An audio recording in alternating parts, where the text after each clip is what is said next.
Siapa kita mau ngomong imannya Rasul Paulus itu kecil? Proposal doanya pun dijawab sudah cukup, tidak lagi bisa menampik bahwa ada beberapa orang yang mempunyai kepercayaan bahwa karena imanmu besar, ya, karena imanmu yang besar, maka Tuhan menjawab doamu. Karena memang Roh Kudus itu bekerja untuk mengingatkan kita kepada apa yang Yesus ajarkan. Lah kalau kita nggak pernah tahu apa yang Yesus ajarkan, Roh Kudus itu akan mengingatkan apa kepada kita? Iman menolong kita untuk kita juga bisa bersabar menantikan waktu Tuhan.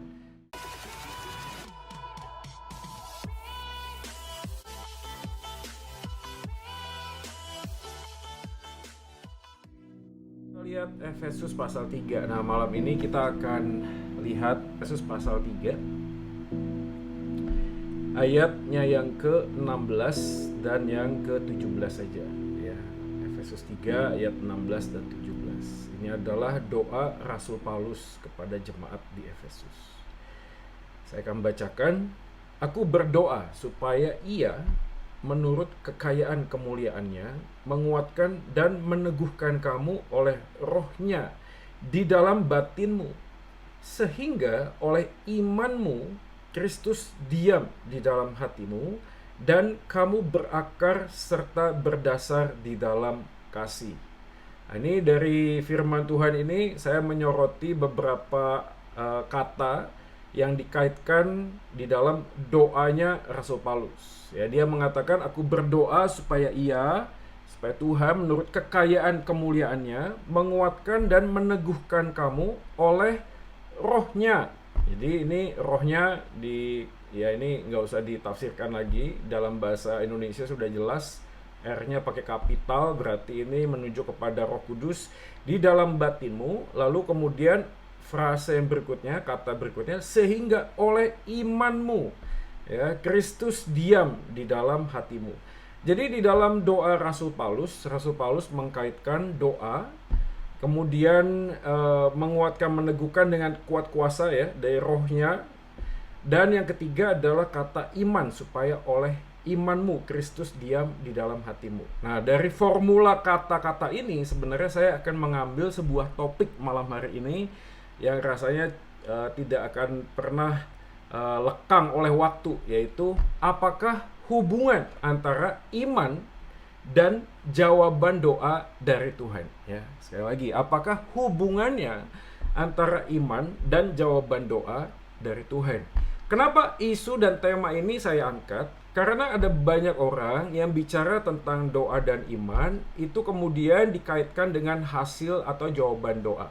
Ya, tentu saja kita tidak bisa menampik bahwa ada beberapa orang yang mempunyai kepercayaan bahwa karena imanmu besar, ya, karena imanmu yang besar, maka Tuhan menjawab doamu. Jadi kalau kata atau kalimat ini dibalik cara berpikirnya, karena Tuhan tidak menjawab, maka imanmu kecil, gitu ya. Nah, ini logika berpikirnya begitu. Karena imanmu besar, maka Tuhan menjawab doamu. Kalau dibalik berarti karena imanmu tidak besar, maka waktu kamu berdoa, Tuhan tidak menjawab doamu. Dan di dalam fakta kehidupan kita, seringkali kita juga melihat banyak kesaksian. Nah, ini seperti halnya kita ini nonton film terlalu banyak, sehingga tanpa sadar kita mengambil sebuah parameter kebenaran itu melalui film, ya. Lalu kemudian itu aplikasikan dalam realita kehidupan di zaman now, ya. Contoh yang sederhana adalah bagaimana kita memahami tentang setan misalnya. Setan itu kita punya bayangan setan itu seperti pocong, seperti kuntilanak, seperti lainnya. Itu salah satu sumbernya adalah mungkin dari media yang kita pernah akses. Nah, ada banyak hal yang kita dapatkan di dalam sudut pandang kita melihat dunia ini, lalu kemudian itu dikaitkan dengan bagaimana kehidupan spiritualitas kita di dalam kekristenan. Nah, ironisnya adalah ketika kita menjadi Kristen, apa yang kita pahami dari dunia ini itu dikombinasi dengan cara berpikir kita ketika kita mengiring Tuhan. Nah, pertanyaannya kemudian, apakah benar karena iman seseorang yang besar atau kecil itu menentukan jawaban doa dari Tuhan? Bahkan ada beberapa orang yang mengutip ayat-ayat firman Tuhan. Contoh misalnya, iman kita dapat mengalahkan dunia. Karena iman sebiji sesawi saja kita bisa memindahkan gunung. Oh haleluya, puji Tuhan. Ayat-ayat ini kemudian diambil dari kitab suci, lalu dijadikan sebuah keyakinan bahwa karena iman kita yang besar, maka Tuhan akan menjawab doa. Beberapa ayat populer lainnya yang seringkali dipakai adalah Yakobus pasal 1 ayat 6-8. Misalnya, tanpa iman seseorang tidak akan mendapat apa-apa dari Allah. Atau misalnya di dalam Matius 21 ayat 22, ya, siapa saja yang berdoa dengan iman akan mendapatkan jawaban, dan seterusnya dan seterusnya. Bahkan yang paling sering saya dengar adalah Yohanes 15 ayat 7. Saya bacakan ya supaya kita bisa mendapatkan informasinya lebih jelas. Yohanes 15 ayat 7 dikatakan demikian. Jikalau kamu tinggal di dalam aku dan firmanku tinggal di dalam kamu, mintalah apa saja yang kamu kehendaki dan kamu akan menerimanya. Dalam hal inilah Bapakku dipermuliakan, yaitu jika kamu berbuat banyak, dan dengan demikian kamu adalah murid-muridku. Nah, sekali lagi kalimatnya memang lengkapnya demikian. Ini baru satu ayat saja ya, saudara sekalian ya, cuma ayat 7 saja. Tapi yang sering kali diangkat adalah kalimat, mintalah apa saja yang kamu kehendaki, dan kamu akan menerimanya. Beberapa orang lain, menurut survei saya secara pribadi, itu mengutip ayat ini dengan mengkaitkan ayat yang di atasnya. Apa itu? Jikalau kamu tinggal di dalam aku dan firmanku tinggal di dalam kamu. Karena banyak orang berpikir, apa maksudnya firmanku tinggal di dalam kamu? Apakah segala aktivitas yang berkaitan dengan ibadah, dengan membaca firman adalah sebuah bentuk tinggal di dalam firmanku? Maka aku akan memberikan apa yang kamu minta. Nah, karena pemikirannya begitu, ada banyak orang itu kalau ibadah dulu ya, sebelum pandemi ya, kalau ibadah lalu lihat ke atas, langitnya mendung, lalu apa yang terjadi? Ya, awannya ditengking saudara sekalian, langitnya ditengking, di dalam nama Yesus tidak akan turun hujan, dan seterusnya dan seterusnya. Saya tidak berkata itu salah ya. Tetapi apa yang mendorong kita untuk berdoa demikian bisa jadi karena kita mengkaitkan bahwa kita ingin beribadah kepada Tuhan, kita ingin membaca firman-Nya. Tolonglah supaya tidak turun hujan, supaya ada banyak orang yang datang dan beribadah kepada Tuhan. Sekali lagi, ini bukanlah hal yang keliru. Tetapi kalau itu dikaitkan dengan Yohanes 15 ayat yang ke-7, kita perlu bertanya, karena kejadiannya waktu kita berdoa dan menengking langit, yang terjadi adalah justru hujannya tambah gede, saudara sekalian. Nah, pertanyaannya, apakah pada waktu itu kita tidak punya iman yang cukup sehingga Tuhan tidak memberikan apa yang kita minta kepadanya? Ya, jadi ada beberapa ayat yang menarik yang sering kali dikutip. Misalnya, aku akan menyertai kamu sampai kepada kesudahannya, Matius pasal 28. Tapi kalau kita lihat ayat sebelumnya, itu dalam konteks memberitakan Injil, menjadikan segala bangsa muridku. Jadi kalau kita tidak dalam konteks bagian itu, harusnya ayat bahwa Yesus akan menyertai kita sampai kepada kesudahannya, itu tidak berlaku. Karena itu hanya berlaku bagi mereka yang di dalam panggilan untuk menjadikan semua bangsa muridku. Itu salah satu contoh saja. Kita tidak akan mengupas itu lebih dalam, tetapi saya akan mencoba memberikan 3 hal yang berhubungan tentang doa dan iman. Yang pertama, saudara sekalian, iman sebenarnya memampukan kita untuk mengerti bahwa rencana Allah lebih baik dari setiap doa yang pernah kita naikkan kepadanya. Sekali lagi, apa hubungannya iman dan doa? Hubungannya adalah iman itu yang memampukan kita untuk mengerti bahwa rencana Allah lebih baik, lebih bagus, lebih besar daripada setiap doa yang kita naikkan kepada Tuhan. Nah, beberapa waktu ini kita lihat di berita tentang video yang cukup viral tentang seorang anak yang mengunci bapaknya di kamar supaya bapaknya tidak pergi naik ke kapal yang kemudian kita tahu tenggelam. Ya, kapal selam yang tenggelam. Saya juga baru tahu ya, kapal selam itu bisa tenggelam juga ya. Karena ternyata kapal selam itu walaupun masuk ke dalam air, tapi memang ada batas tertentu sehingga dia bisa bertahan. Dan kalau lewat itu dia bisa dikatakan tenggelam. Nah, peristiwa ini kemudian menjadi satu bagian yang banyak orang memikirkan ulang, kok kemudian itu tidak dipakai Tuhan untuk betul-betul membuat si bapak ini tidak melanjutkan atau mungkin absen gitu loh ya. Mungkin langsung telepon, komandan maaf ini anak saya ngunci kamar saya nggak bisa datang. Atau dengan segala macam cara akhirnya dia terlambat, lalu tidak naik kapal itu dan dia bisa selamat. Ada lagi kasus yang lain. Yang pertanyaan, bagaimana Pak Joy menjawab kalau ada keluarga yang sudah minta anak bertahun-tahun menunggu, lalu setelah dikasih anak itu hanya hidup sekitar 24-26 jam. Lalu kemudian anak ini diminta lagi oleh Tuhan dan meninggal dunia. Jadi kan Tuhan tuh seakan-akan mempermainkan manusia. Jadi memang pertanyaan yang tidak mudah untuk dijawab. Apalagi kalau dalam sesi-sesi apologetika yang saya pernah pimpin, dalam bahasa teologi itu namanya pointless suffering. Pointless, titik penderitaan yang gak bisa lagi kita tafsirkan berbagai macam hal untuk melihat apakah betul ini adalah satu bagian pemberian Tuhan, tapi hanya 26 jam, 24 jam hidup lalu diambil kembali. Apa maksud Tuhan? Jawabannya, ya dengan iman kita hanya bisa mengerti dan memahami bahwa rencana Allah lebih baik dari setiap doa yang kita pernah naikkan kepadanya. Ya. Dan sekali lagi dalam isu-isu yang seperti ini, jawaban-jawaban argumentatif tidak akan memberikan sebuah kesembuhan bagi batin. Saya harus akui itu gitu. Tapi apakah dengan demikian kita tidak bisa memberikan sebuah jawaban? Jawabannya adalah memang demikian. Ketika kita mengiring Tuhan, mengikut Tuhan, ada satu ruang yang kita tidak bisa berikan jawaban apapun. Namanya ruang misteri. Ruang misteri inilah yang menggerakkan iman kita.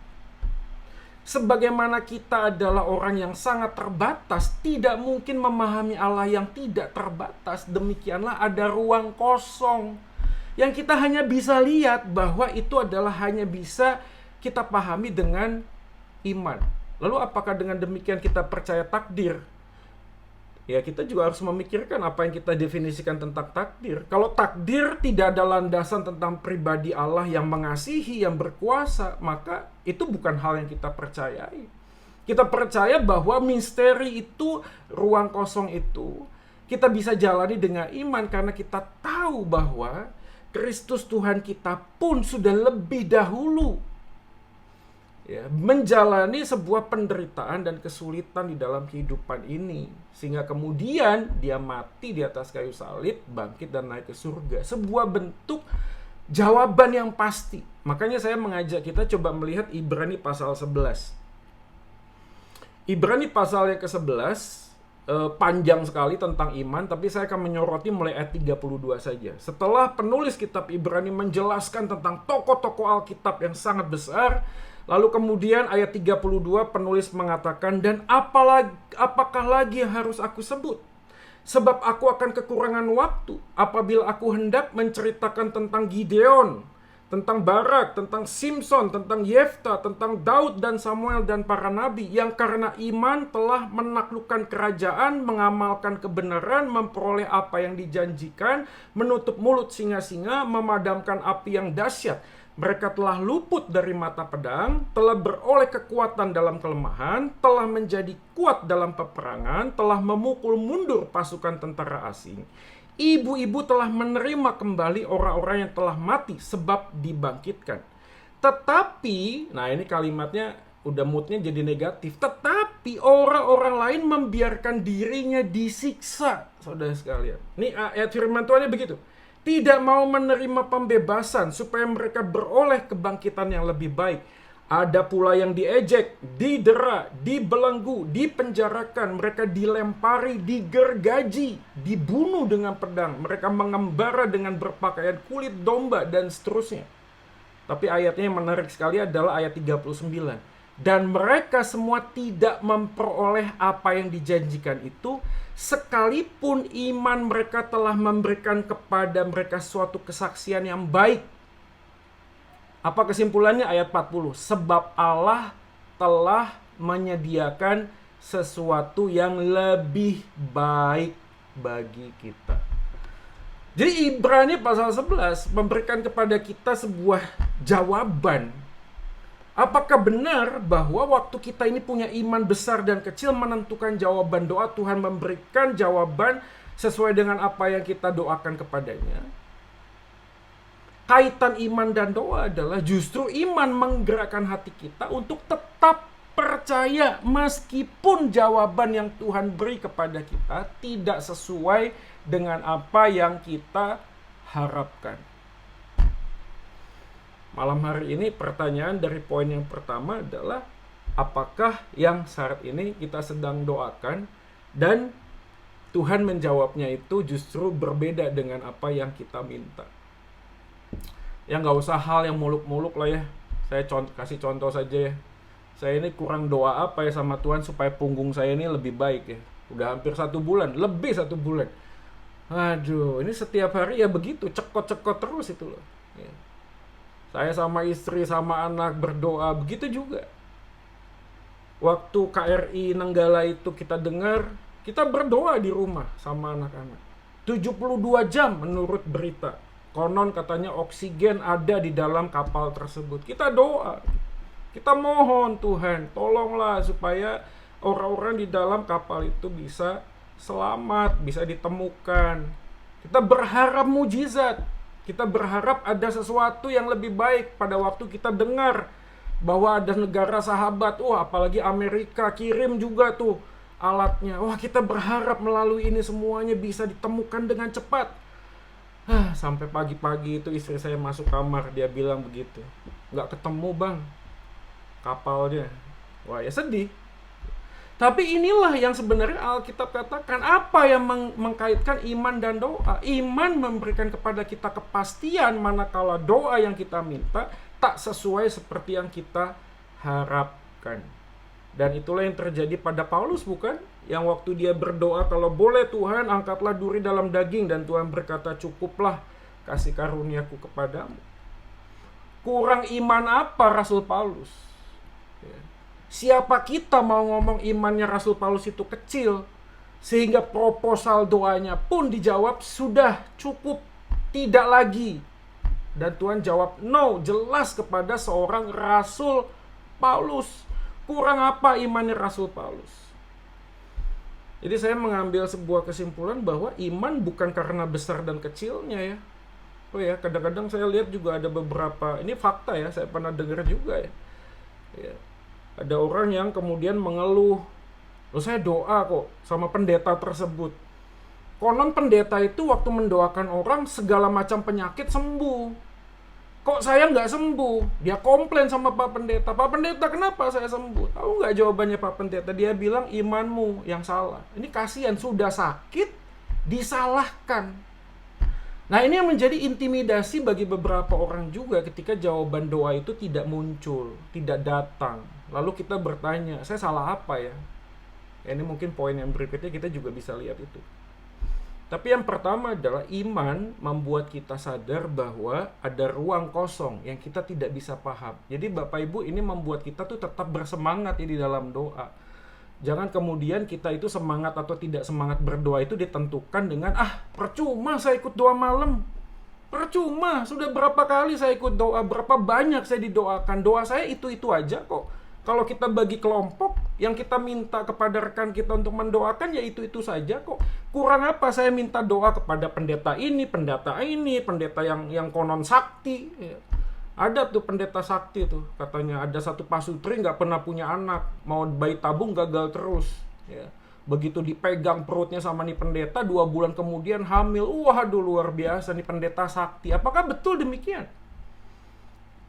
Tidak, saudara sekalian. Itu adalah satu bagian yang kita sadar bahwa memang di dalam dirinya sendiri Allah ingin menjawab ya atau tidak atau menunggu. Poin yang kedua adalah apakah hubungan iman dengan doa, iman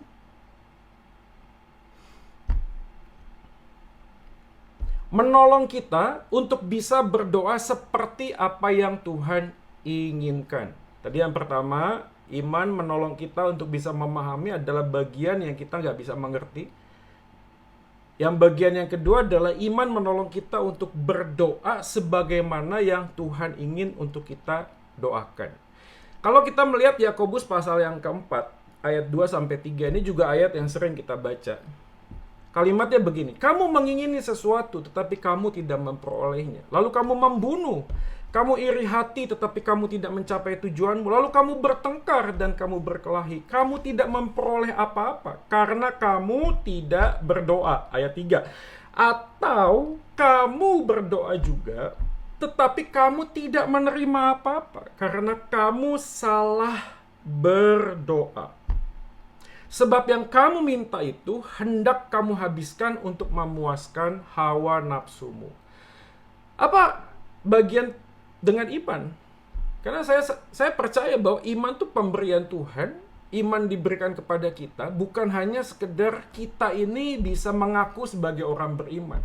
Tapi iman menuntun kita untuk melihat orientasi hidup kita ini tidak lagi untuk diri kita sendiri. Maka Yakobus mencatat, jangan-jangan kamu berdoa tidak mendapatkan apa-apa, karena kamu berdoa hanya untuk memuaskan hawa nafsumu. Kita berdoa hanya ingin sekedar supaya kita nampak lebih baik dari orang lain. Kita berdoa supaya apa yang kita bisa dapatkan ini bisa mengubah hidupku. Ya, tidak ada yang salah dengan mengubah hidup menjadi lebih baik, saudara sekalian. Tetapi kalau itu hanya semata-mata supaya untuk menunjukkan diriku itu lebih hebat dan lebih baik dari orang lain, maka kita tidak mendapatkan apa-apa. Dan Yohanes pasal 14 ayat 26, ketika Yesus masih hadir dalam dunia, dia pernah berjanji bahwa dia akan mengutus seorang penghibur. 14:26 mengatakan demikian, tetapi penghibur yaitu Roh Kudus yang akan diutus oleh Bapa dalam namaku, dialah yang akan mengajarkan segala sesuatu kepadamu dan akan mengingatkan kamu akan semua yang telah kukatakan kepadamu. Makanya di dalam Efesus pasal 3 tadi, kenapa Paulus mengkaitkan doa dengan Roh Kudus lalu dengan iman? Karena memang Roh Kudus itu bekerja untuk mengingatkan kita kepada apa yang Yesus ajarkan.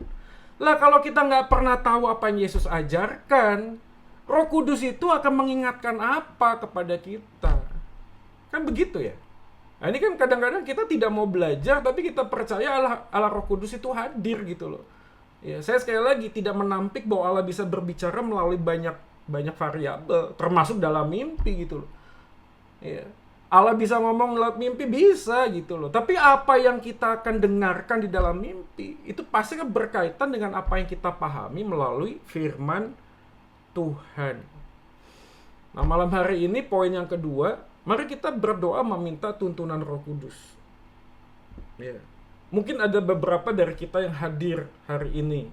Mungkin ini ada waktunya juga kita bertanya gitu loh. Ya, iman di dalam kebenaran firman Tuhan itu membawa kita semakin memahami apa yang Tuhan ingin di dalam kehidupan kita. Dan mintalah apa yang Tuhan ingin supaya tujuan di dalam kehidupan kita itu tergenapi. Nah, kalau kita tidak mengerti apa dan bagaimana Yesus itu menyatakan dirinya kepada kita, lalu bagaimana mungkin kita bisa berdoa dan meminta kepada Tuhan? Ini kan jadi pertanyaan besar buat kita ya. Pernahkah kita hari ini berdoa dengan sungguh-sungguh untuk jiwa-jiwa yang belum mengenal Tuhan, misalkan begitu? Karena itu udah pasti, itulah isi hati Tuhan. Apakah kita pernah berdoa buat gereja Tuhan? Apakah kita berdoa untuk meminta supaya kasih kita kepadanya semakin dikobarkan, saudara sekalian? Kasih kita kepada sesama kita semakin dikobarkan. Nanti saya yakin iman menolong kita di dalam doa untuk memahami bagaimana seharusnya kita berdoa. Bagian yang ketiga, yang terakhir adalah iman menolong kita untuk tetap bersabar menantikan waktu Tuhan digenapi. Ya. Jadi yang pertama tadi, iman ya menolong kita